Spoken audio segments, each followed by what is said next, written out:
Hi, I'm Tim Tyler, and this is a review of this book, The Darwin Economy by Robert Frank.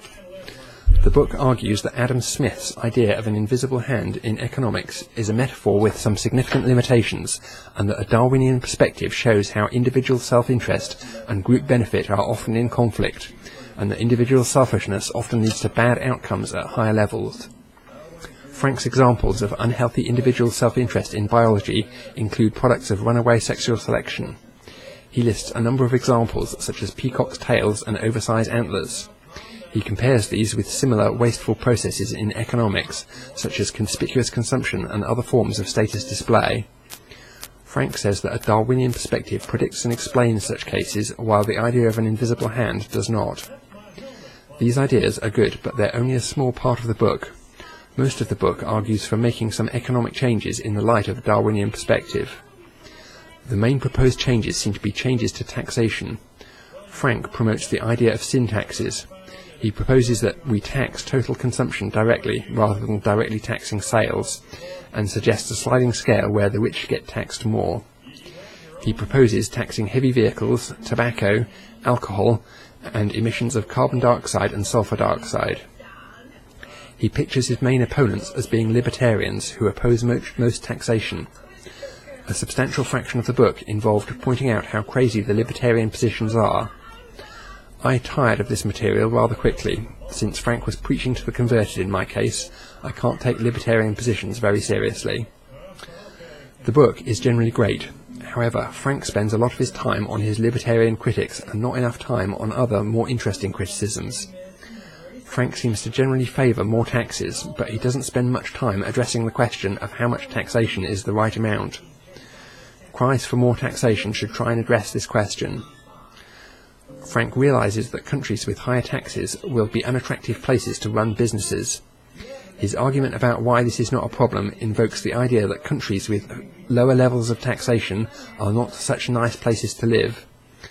This idea doesn't seem right to me. I spent much of my time in England in the past, and that has a few nearby tax havens in the form of Ireland and the Channel Islands, Jersey and Guernsey. Jersey and Guernsey in particular have a great climate, are full of rich people, and are miniature paradises. Businesses based there have pretty good access to English consumers. It's true that most people don't live there, but that's simply because they can't afford the land prices. In such cases, Frank's argument about tax havens being places where people don't want to live seems to fall on its nose. Lots of taxation tends to produce black markets which fund criminal undergrounds.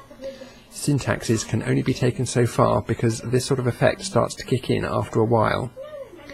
Similarly, Frank doesn't spend much time on this topic of tax evasion. Some taxes are easier to avoid than others, and tax evasion is pretty big business. Levels of taxation on undesirable actions have to be set in the light of the ease of tax evasion. Fortunately, conspicuous consumption is often relatively easy to tax, since by its nature it's clearly visible. Frank's plans mostly seem to revolve around taxing activities that are currently not taxed very much. However, there's also scope for raising funds via taxing actions that are currently illegal, such as consuming some drugs and prostitution. Such a discussion might have added some spice and could have replaced some of the book's more repetitive elements, but this topic was not covered. Lastly, Frank is basically proposing a tax plan that benefits the poor at the expense of the rich.